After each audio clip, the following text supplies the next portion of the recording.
Sage Wanderer here, and welcome to Coffee Talk!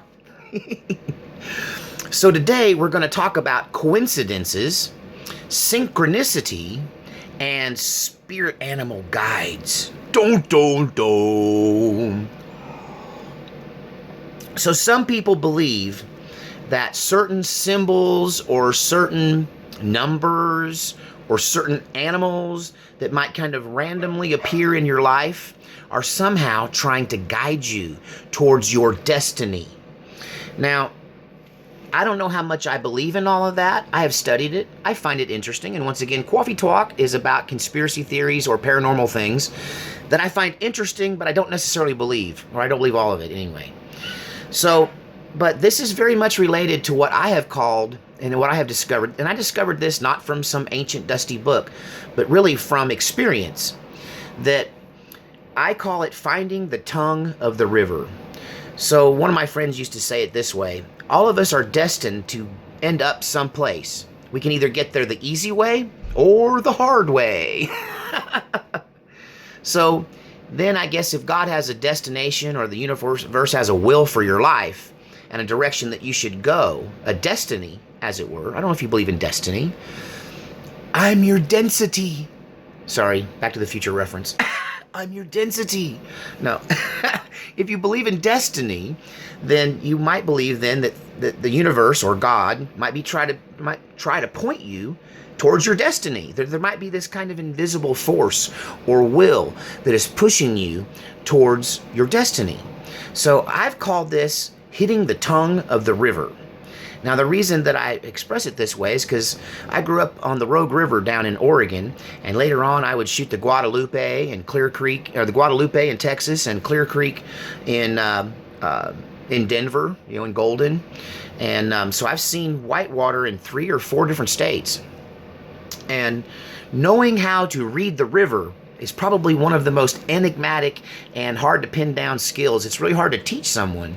But the way it was described to me and the way it's helped me is that when you're going through whitewater and you'll see this, white capping over here and this rock with water swirling around it, and it just seems so chaotic. You don't know how to approach it. And let me tell you, if you approach whitewater the wrong way, you'll get rolled upside down. It'll dump your boat. It could land you in a hole, spin you in circles for infinity, and drown you to death.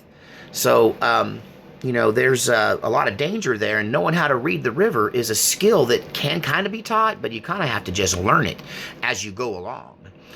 Not unlike life in general, right? So, but you learn to look for what they call the tongue. And it's where the water smoothly comes together and goes through a passage between the rocks. And it's kind of the path of least resistance. It also represents the deepest part of the river. So you learn to read the river, and you learn to look for the tongue in the river. So when it comes to destiny, and when it comes to fate, and when it comes towards God leading me, honestly, as a Christian, all this is to me is God leading me. God has a destiny for me and a purpose for my life. And so I have to listen for his voice, but also I have to watch for the signs. I have to look for the tongue in the river. And so this, this idea of synchronicity. Synchronicity is like, we'll give you an example. Let's say you're going through a major time in life, a major upheaval. Let's just use my situation and say, okay, you're going through the end of a relationship. And now maybe you've gotten through that, and you're just looking for the next stage in your relationship, in your future. And you meet somebody, and let's say their name is, my name is Cindy Gibson, just random name. And you're like, okay, Gibson. Well, Gibson was my great-grandmother's last name. My dad's favorite guitar was a Gibson. So you see, so it's like coincidences, right? But some people believe that these coincidences are not coincidences at all. Unfortunately, Google Play services for instant apps has stopped. I've got some kind of glitch in my phone, so if I reach up and hit the button all the time, I'm dealing with a busted up phone. As soon as I pay off my land, I need to get some, or pay off my taxes, I need to get a new phone. But anyway, yeah, people think that that these things are not coincidences, but rather the universe giving you little clues. One of the great movies, and I know a lot of my viewers don't like Jim Carrey for various reasons, but he did a movie called Yes Man. And I gotta say, Yes Man as a movie changed my life. But in that, there's a lot about the universe and how it guides you, and there's all these symbolisms and things. And then there's numerology too. People are like, well, to give you an example, my first wife was older than me, but she had two brothers that were much older, so she was the baby. I have two sisters that are much older, so I'm the baby. So we had that converse thing in common, that we were both she was the only daughter, I was the only son. And so I could see that as some kind of synchronicity or some kind of coincidence that was the universe urging me to go down that road, as it were.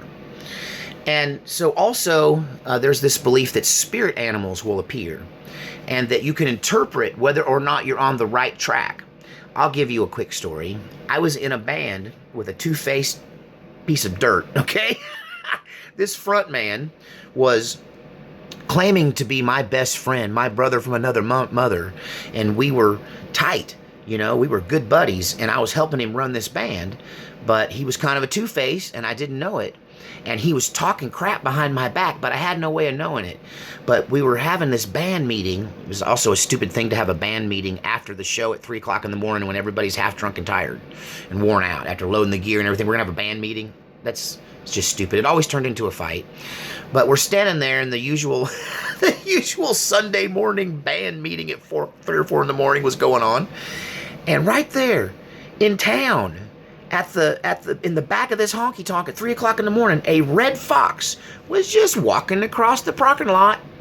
I had to yell at my buddy, the drummer, and go, dude, look at that. I had to interrupt the band leader and go, dude, look at that. Everyone turns, and there is a fox there. Well, I went home and I kind of Googled, what's a fox mean, if you see a fox? And, as far as spirit animal things are concerned.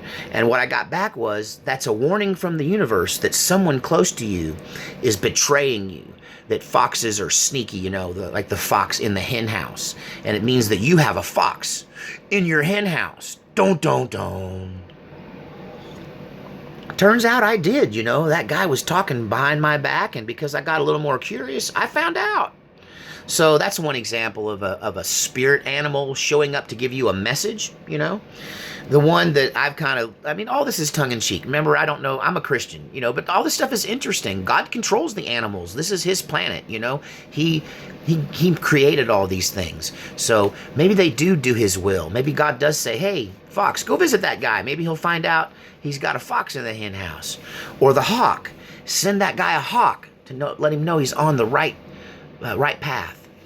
And I got to tell you that this move to Texas it started happening back when I made my run out to Eastern Oregon and did those Eastern Oregon videos. And when I was out there, I almost hit a bald eagle. Yeah, it like swooped down right in front of the car. I had to slam on the brakes, and then he was just flying right on my hood for a ways before he veered off. And I don't know, that's a sign of independence and strength. So, I got the whole animal thing, but, if you can learn to read the tongue of the river, if you can find God's will for your life, if you can find that destiny and walk in it, you have a lot less tragedy. So you have a lot less drama. It just seems like, okay, so people have called me lucky. People said, you're the luckiest man to ever live. That's one of my things people will say about me. That dude is so lucky. And I would mark that out and write, no, I'm not lucky, I'm blessed. I don't even know what my coffee cup is today. I pulled it out of my sister's at her cabinet. So, I'm not lucky, I'm blessed. And, so what people think is the universe, it's God. God has a will for your life. He has a will for my life. And we only run into trouble when we don't follow God's will.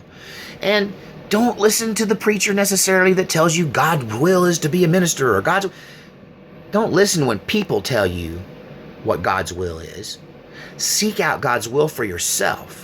And maybe, just maybe, animals appearing or numerical sequences, like suddenly you meet someone, they're offering you a job and you don't know what to think about that, but then you find out you both have the same birthday.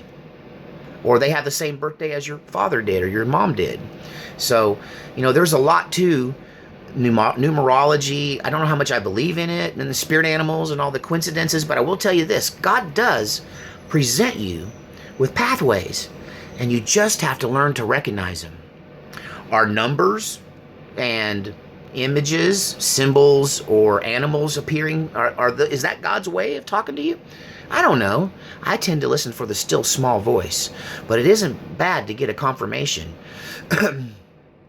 On my trip out here from Oregon, I saw many animals, and when I would see the animals, I knew that certain animals were God's way of talking to me. So I'd take that opportunity to go, okay, God, what's that mean? Were you trying to tell me something? And then I would hear the voice of God, that still small voice. You talk about eagles. On the way out here from Oregon, I saw an eagle, once again, come right over the top of my car, kind of diagonally across the road, like I almost hit him, and running literally out from underneath my car as I'm driving down the highway. I mean, I was hauling butt, I could see these two little, what do they call them, prairie dogs. These two little prairie dogs, and they were running from their life, from that. It's like I drove my car right through that hunting thing, and the little animals ran across the road just as the eagle was swooping down to get them. So I guess I kind of interpreted that as I'm headed towards two wins, that, I'm after something. I'm going to go to Texas and deal with two issues. I'm in rat killing mode. That's what you used to call it when you got to go TCB. You got to go take care of business. You get in rat killing mode, So that hawk was definitely that eagle was definitely taking care of business. So I don't know. What do you think? What do you think about spirit animals? What do you think about, God speaking to us through imagery or numerology? I know most Christians listen when someone walks up and go, look, I don't know you, but God told me to come and talk to you and tell you. But it makes you wonder if God isn't more subtle than that, and that he only has to, he finally has to get somebody, a human being, to go, look, shaky, look, I'm trying to talk to you. This is God, listen. So anyway, I don't know. Tell me what you think about all this stuff. Is it a bunch of hooey? I don't know. It's a fun thing to drink coffee and think about, though. Well, as you can tell, I'm running out of coffee, and that marks the end of Coffee Talk. Thanks for sticking with me through this transition, and I'm going to keep on bringing you content, and we're going to keep doing Coffee Talks as long as I can find stuff worth talking about. All right, we'll see you next time on Coffee Talk.